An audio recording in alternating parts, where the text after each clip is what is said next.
seconds. I'm going to wait to see that it shows up on YouTube, and people are just going to have to bear with me for a second.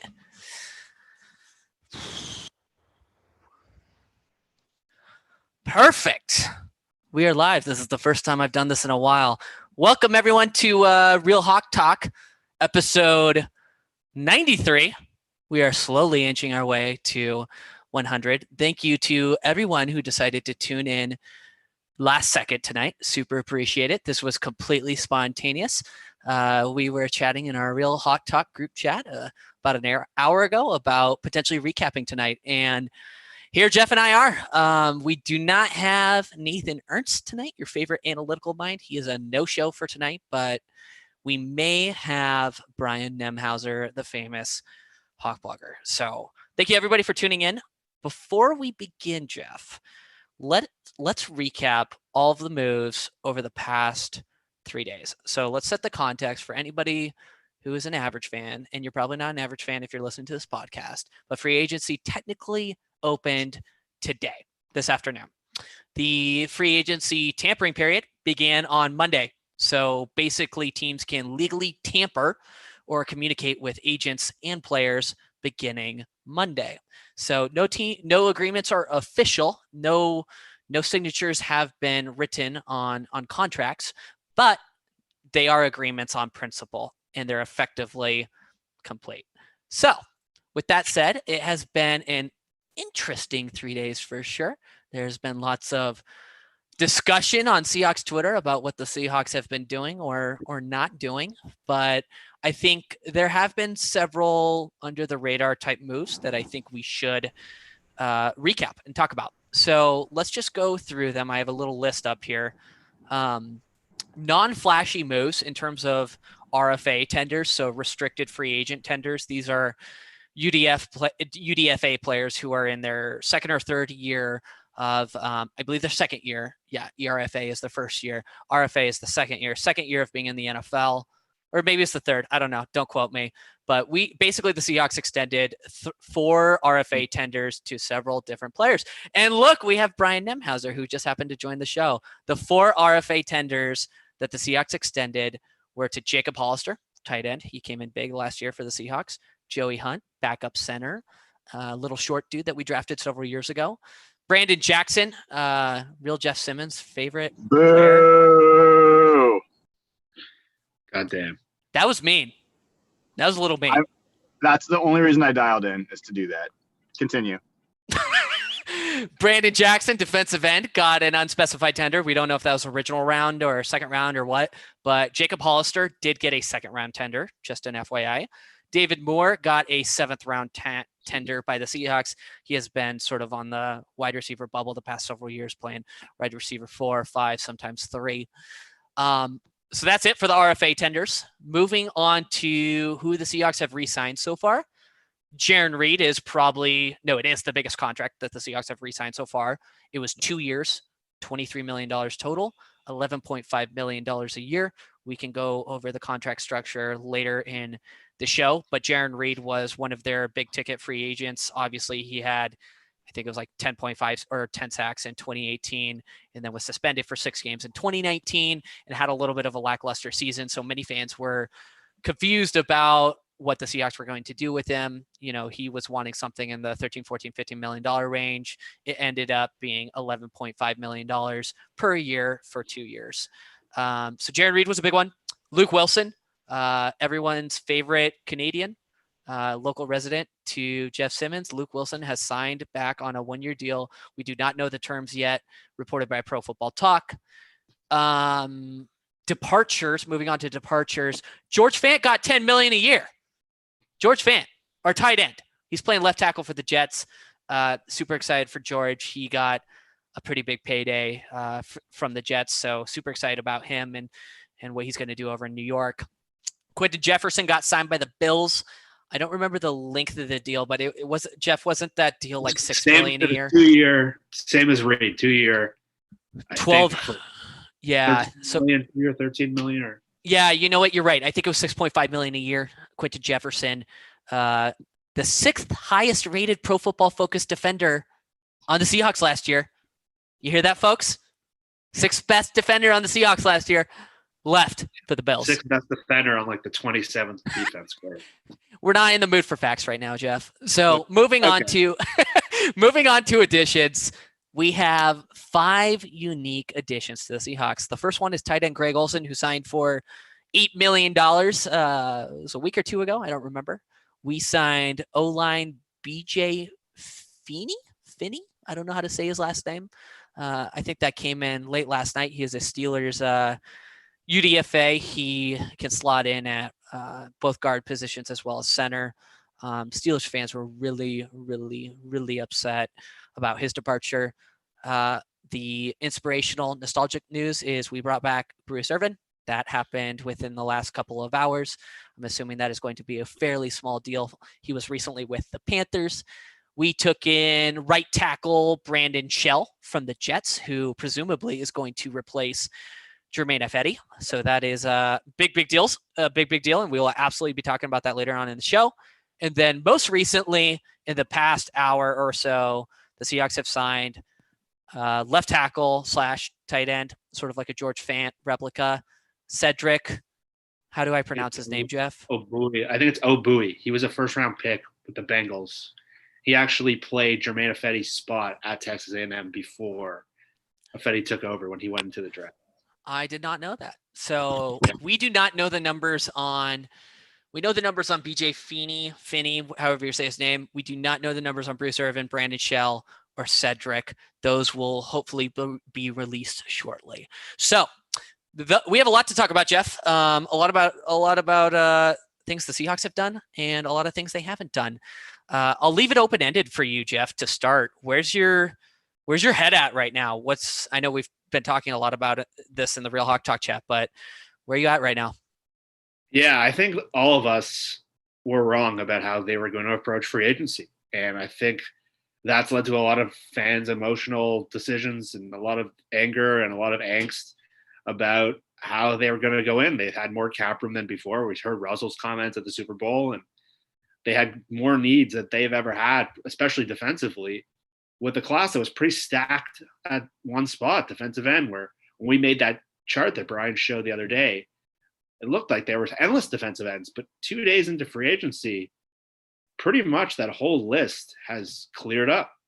So I was certainly taken back that they weren't more aggressive. I thought that maybe I was wrong to think this, but I certainly thought they were going to be very aggressive in early parts of free agency to get the guys they wanted rather than sitting back and kind of letting the market come to them, sort of like what they've done in the past or how the Patriots handle free agency. So I think that I'm really surprised by that.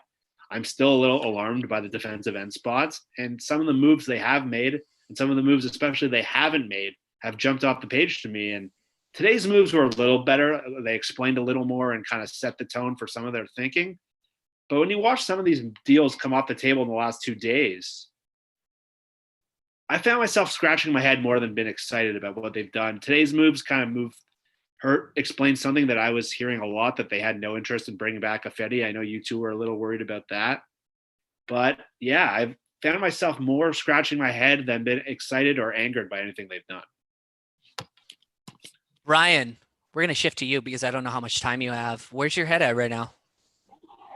Well, it's funny. Like, I would not say that they haven't done what I thought they would do. There's some places they haven't, but like, I said in our show on whenever it was Sunday or whatever, that it dawned on me that they were not going to sign a right tackle like we wanted them to. They're probably going to look at the draft like they have in the past and approach it that way. And I'm not happy about that, but they've done that with Justin Britt. They did that with Jermaine Ifedi.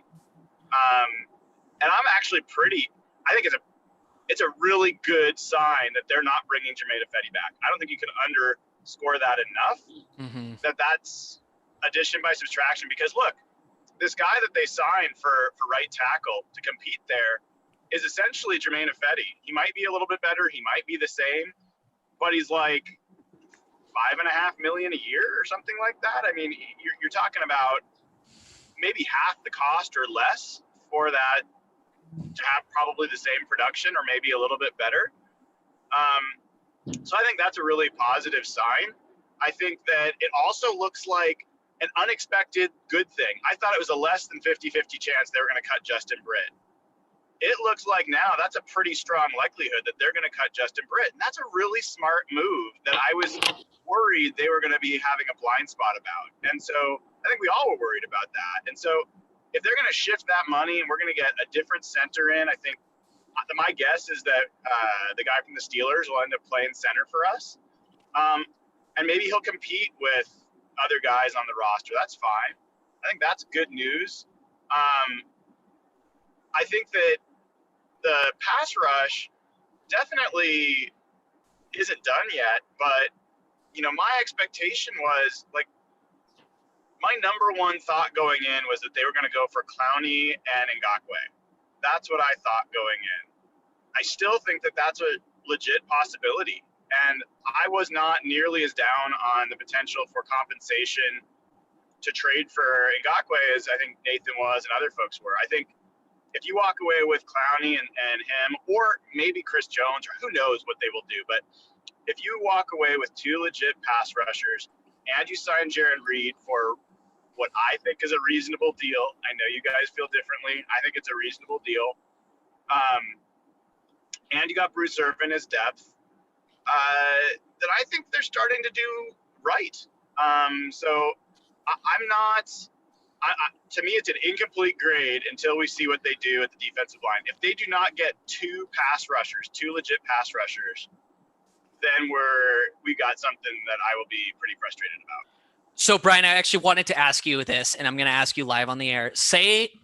Let's use a scenario here. Say the Seahawks re-sign Clowney at $19-20 million a year. Just say it's like a 3-4 year deal, whatever. Let's say that's their only move at the pass rusher position, only notable move of any mid-tier player or better. Is that enough? Are you happy with that, or are you still concerned? No way. I mean, that's a D minus approach to that need for the team. Even if you say you like guys in the draft, you're not going to get guys that are going to hit in the draft in year one. You're not going to get a Nick Bosa where they're drafting. I mean, it's highly unlikely. So, no, that would be really bad. Bruce Irvin, to me, like I said, I said this on the show beforehand, before free agency.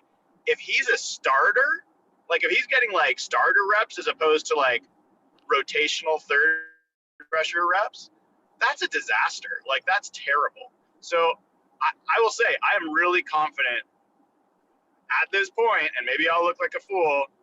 Wouldn't be the first time. I'm confident they're going to come away with two legit pass rushers. I still believe that to be true. Brian, I am so glad we have you on the show right now because I have a phenomenal follow-up question for you. It's a question I think you've been meaning and excited to answer for a long time now. How do you feel that the Seahawks gave permission to Tedrick Thompson to seek a trade? How do you feel about that? Oh my God. I think that might be the funniest thing the Seahawks have done. I almost think it was done for the comic, relief aspect. I mean, can you imagine being Tedrick Thompson's agent?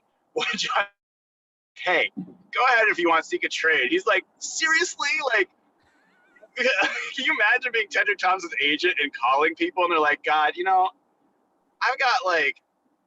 I've got COVID virus to deal with. Like, you really want me to tell you that your client has no value? Like, I don't know, man. I wish him well. I really do.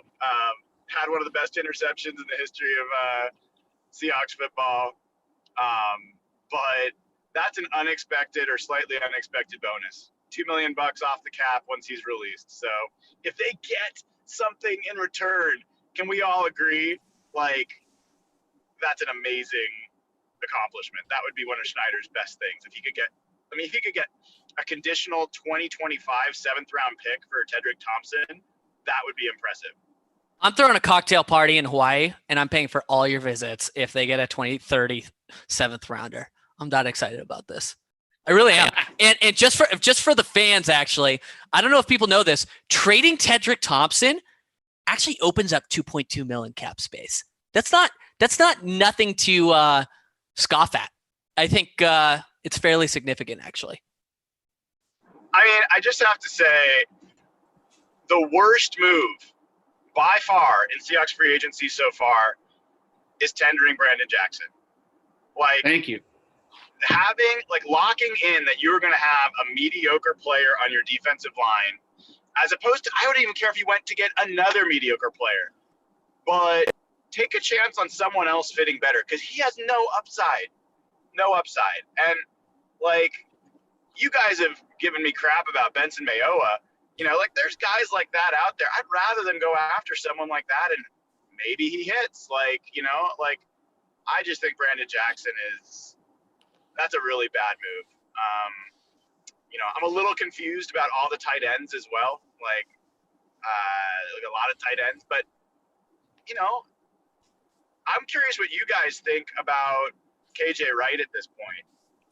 What's the likelihood in your mind that he's going to get cut? Jeff, I'll let you take this one.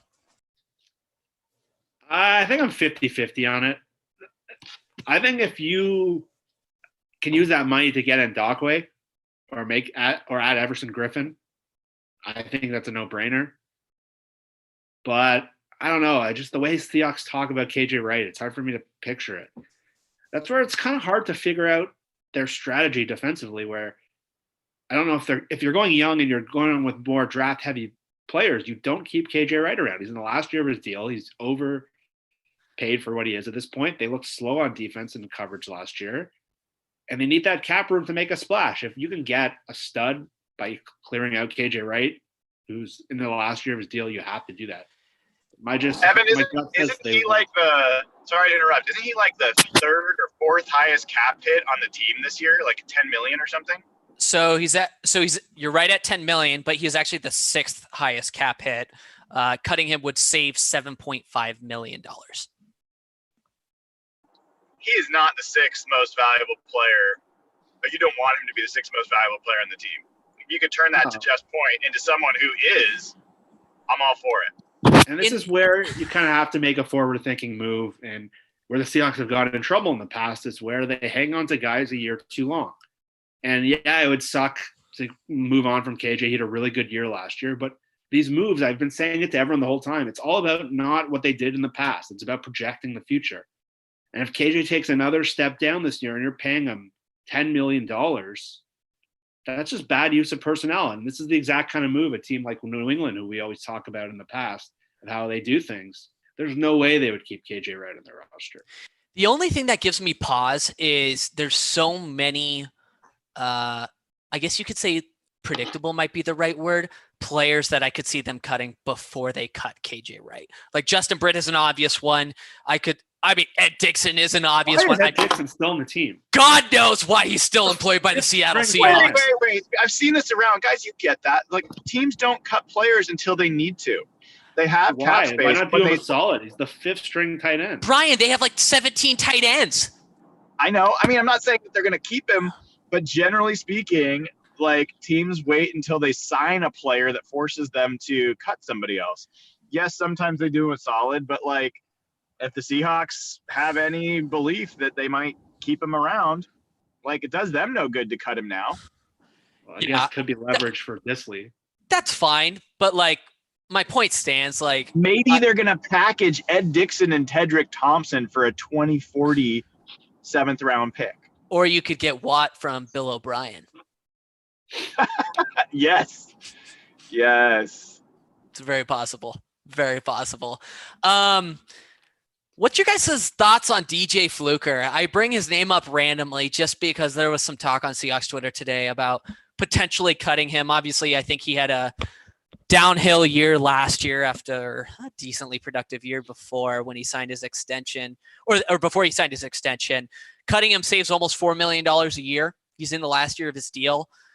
Brian, do you see any viability to that? Do you think I'm insane? What's your thoughts? No, I put it on. I think I put it on my list of potential cuts. Yeah, I think there is a chance. I think he probably stays because, he would be in competition for the starting spot, probably the odds-on starter for them.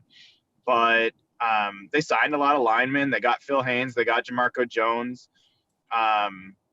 So yeah, I mean, I think that he could be gone, and that might not be the worst thing in the world. but I'd still put it at like a 35% chance. And I'm probably going to drop off here in a minute. So I'll wish you guys well the rest of the night. Sounds good. Thanks for the input, Brian. Jeff, switching to you, do you think DJ Fluker is a potential cap casualty, or do you have any thoughts there? I think if you move on from Britt, they will not cut him. I think just the way everything's kind of shaping out, everything's starting to line up pretty well, offensive line. And really, their offensive line moves are probably the biggest bright spot of what they've done so far. But it looks like they have Dwayne Brandon left tackle. They've got the new George Fant, Cedric O'Bowie, who has the same salary essentially as Fant from last year, $3.3 million. He's played tight end. At guard, it looks like you have a left guard, you have Haynes. It doesn't look like they'll bring back Upati, and you have probably Jamarco Jones at left guard or right guard. And then if you move on from Britt, that new guy Finney probably slots in at center, and there's Hunt and Posick. So everything kind of lines up, and at right guard, it kind of makes sense to just keep Fluker as depth, and just for like risk management, it probably makes sense to keep him. But if you don't move on from Britt, I think you have to move on from one of them. So this is interesting. Let's zero back in on the O-line for a second, disregarding everything they've done on pass rush and lack of pass rush, and only focusing on O-line. How would you grade what they've done so far? I'll go with a B-. Why? I like the Finney pickup. To be honest, I didn't know much about him, and he's a rare player where I knew nothing about. But I know you keep pointing this out. What I've noticed is they've made kind of a change that we've talked about. All the players they've added so far are better pass protectors than run blockers, which is strikingly different than the kind of players they've targeted in the past. And especially right tackle, they've had that mauling right tackle that can't pass pro. They've had that for years. And Shell kind of seems like a Fetty, but like without the idiot mistakes. But across the line, I'm going to go C+. Actually, I'm going to take it back because some of the deals they passed up where they signed that Shell guy, like Bulaga went for $5 million more. Like there's no comparison. That's a deal I think was probably the biggest miss of their whole offseason so far, was not taking that Bulaga deal. But I like the direction they're going, and I think that everything's kind of setting up to move on from Britt, that they can still draft another tackle.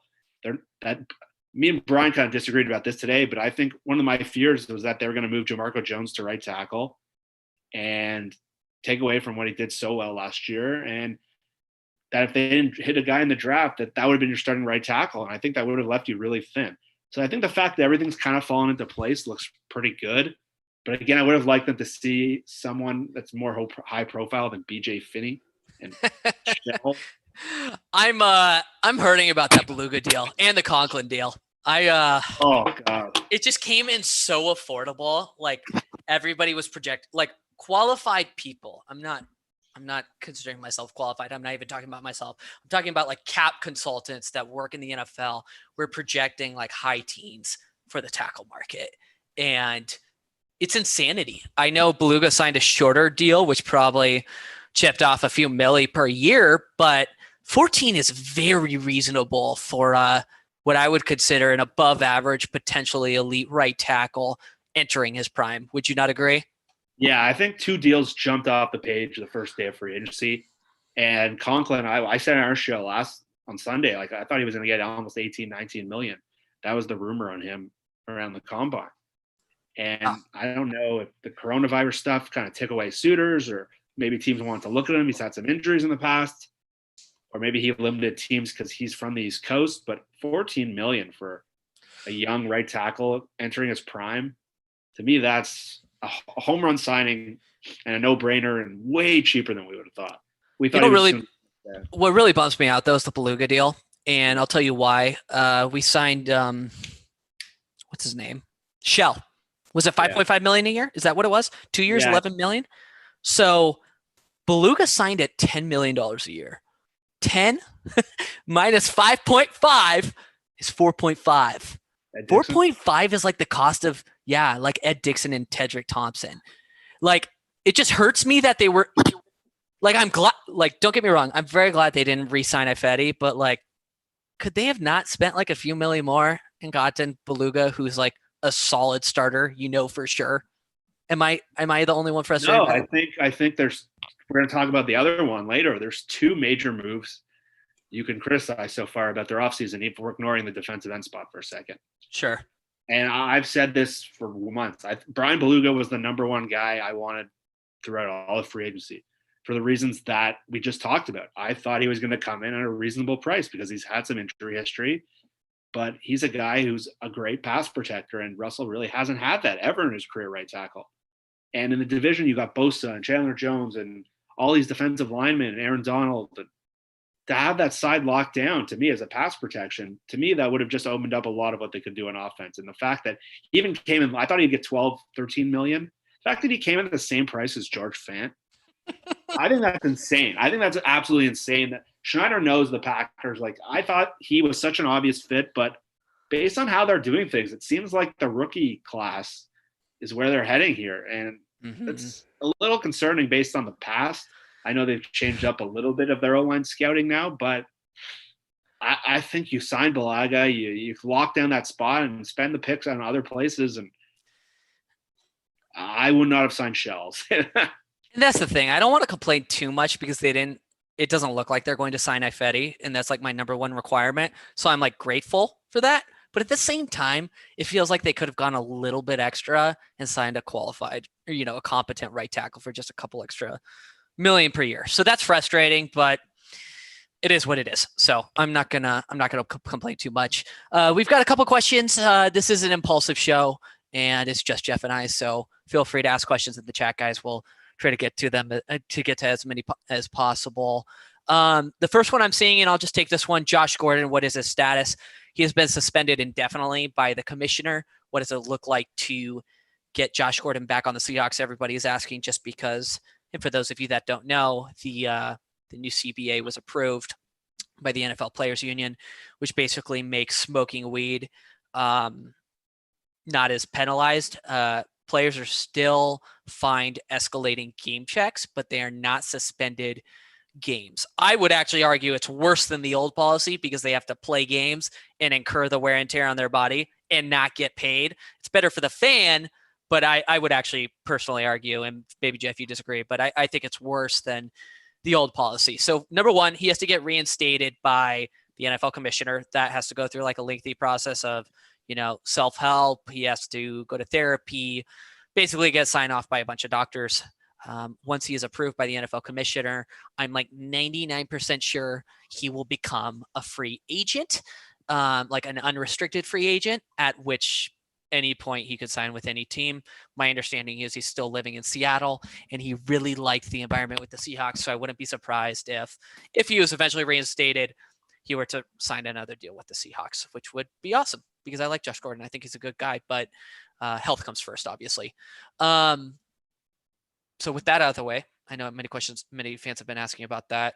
Colin asked, would signing Crowell, as rumored, and Jeff, I'll let you take this one, take away our fears that they'll draft a running back high in the draft? I don't think anything will take away my fear that they'll draft a running back high in the draft. I think they are capable of what Pete Carroll and John Schneider, who was a running back himself. Those two love that position more than anyone. I think Crowell would give them another body, like a Mike Davis kind of role, but no, I don't think that'll do that. I'm hoping that it would, but I wouldn't sign Crowell either. I wouldn't. I think I think they need to actually add a running back to the team, but take one in the 4th or 5th round. Even the end of the 3rd isn't the end of the world.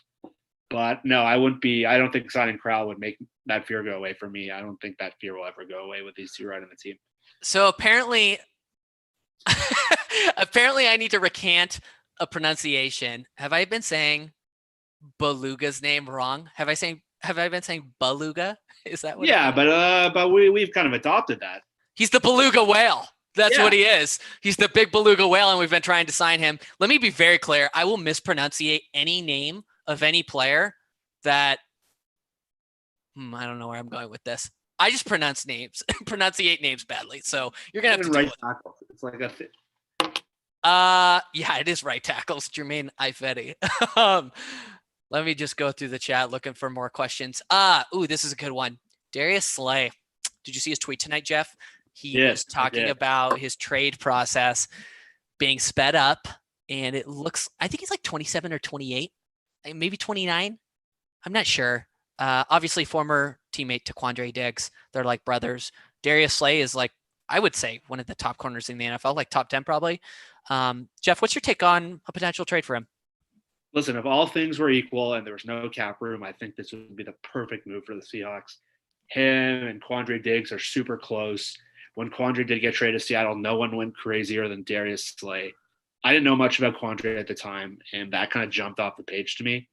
Seahawks need another corner so bad, especially with DeAndre Hopkins coming into the division. Sure. And he would be the perfect guy. But we just talked about their needs at defensive end still. We talked about their money issues.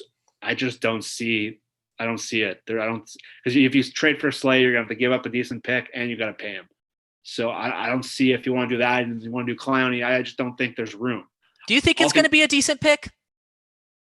Like a third, fourth rounder. You really think so? AJ Bouye went for a fourth. Did he? Yeah, and he's not nearly as good as Slay. Okay, that's a good comp. Yeah, I don't think I'd be willing to give a third round pick for him. Like, it would be the perfect addition to what they need, because that pushes Trey Flowers out of the starting lineup. He would fit in so well here. Guys who come from Detroit seem to be blown away by what a real football organization looks like. And him and Diggs are super tight, but I with all the needs they have right now, and I just don't see they haven't been like this with corners. That's not their style. They think they can find guys. Earlier today, we saw that the Seahawks, or maybe it was yesterday, that the Seahawks were rumored to be interested in Matthew Judon. I don't know how to say his last name again. Pass rusher for the Ravens, who is franchise tagged. Any thoughts there, Jeff? I think if just doubling up on what Brian said, I think he's a guy they're exploring. I think Clowney's market was probably a lot more unclear yesterday than it was sort of crystallizing over the last 24 hours. The thing about the Seahawks, and the one thing they do in free agency, and they inquire on everyone, and they kind of sit around and they have their idea of what everyone would cost and what they should cost, and they kind of sit around and wait till that everything sort of matches up. And I think they were just inquiring on Judon, seeing what he would cost. They just signed Calais Campbell and Michael Brockers, and there's a clear need for them to get rid of some money. So I'm sure they're doing their due diligence, and I'm sure that's a potential if they, as maybe a guy if you miss on Clowney, or maybe a guy you pair with Clowney. But I wouldn't be too excited about that move, to be honest. It's not a guy I would trade for. He's not a pure pass rusher, but we'll speed up on this. One big potential move is the Yannick defensive end for the Jags, who was tagged and is clearly unhappy in Jacksonville. He has publicly stated he's not going to play for them. The Seahawks were rumored by Tony Pauline, I believe, a few weeks ago that the Seahawks might trade for him. We are looking at first or second round pick, a combination of maybe trading back, switching a first for a second. There were several scenarios presented. I'm sure you saw the picture today on the Snapchat that looked like he was traveling in an airport, and that airport looked very similar to Seattle Tacoma Airport. What's your thoughts on the potential trade here? Do you think the Seahawks are even interested, or what's your thoughts? Oh, I think the Seahawks are absolutely interested in this. I'm surprised that anyone would be traveling to Seattle right now, given what's going on there, but that's a different story. Yeah, if you don't get Clowney, for example, if you don't get Clowney and someone else comes in with an offer, you can't go into the year with your ends as Bruce Irvin and LJ Collier or something. Sure. Everson Griffin's the only capable starting. I think if they miss out on Clowney, they have to get desperate. I know the analytics. I talked to Nathan, and I've learned a lot from guys like Nathan and Ben and you about just player evaluation and valuing and what's stupid. And I know analytics says it's a stupid move to get Ndakwe, but if you don't get Clowney, I think you almost have to make a move like that. It'll show their mistakes in other areas. But if they only give up like a second and they don't move down too much, I won't love it, but I won't kill it. And Brian always says, like, you need great players to win. And I find myself, even though it's not the smartest move, I can't help but be excited if they can get a player like that, because really they need splash players, they need young players, and they need guys who are going to change the game. And really, they don't have, other than Clowney right now, they have very little of that defensively. So one other move that happened today was Chris Harris signed with the Chargers. It was like 3 years, 30 million, I think. I wouldn't be surprised if, and I didn't see the numbers on this, but it's probably somewhere in like the 10, $15 million guaranteed park. So 1 to 2 years of, contract. And then we'll see basically. Nickel cornerback is an interesting position for the Seahawks just because they played base for almost all of last year, which was a significant transition from something they've, done in the past. They let Justin Coleman walk a couple of years ago. He signed a max deal with, not a max deal, but top of the market deal with the Lions. It was, I think, $9.75 million a year. I want to say, relative to the nickel cornerback position, the Rams, our friendly divisional rival, maybe not friendly, but our divisional rival, released nickel Robbie Coleman, who is really a phenomenal cornerback for them. He played the nickel spot. Just to give you a little bit of context and info, Pro Football Focus had him as the 19th ranked overall corner in the NFL last year. In coverage, he was, and I just have this up right now, he was 23rd overall. So he's a top 20 corner, basically. The nickel spot is in my opinion a major need. Ugo Amadi is exciting. He's young. We drafted him last year in the 5th or 6th round from Oregon, but and he played well in limited snaps, but at the same time, Seattle didn't feel confident enough to proceed with him in like a full-time nickel position. Thus, they stayed in base for 99% of the time. Jeff, do you think this is like a potential free agent that they could sign? Do you think we could snipe him from the Rams? What's your thoughts here? I don't know their interest level, but I'm going to come out and say this. I think outside of Clowney, there is no better fit on the free agent market for the Seahawks than Roby Coleman. And I think should be a huge target of theirs. We've talked about an outside corner spot, Trey Flowers. They can't go into this draft needing us both an inside and an outside corner. I think that makes things really challenging. Mm-hmm. Or you just got to bank on one of Flowers or Ugo. And in a division that just added DeAndre Hopkins, and all three of those passing offenses are going to be really, really good. You need corners that can play, and you need nickel corner. Their plan last year was idiotic. And I think Roby Coleman knows the division. He's tough. His PFF grades are good. I think if there's another area they need to address outside of defensive line, it's corner. And I think he is a good age. He's not going to be crazy expensive. I think they need to target him quickly.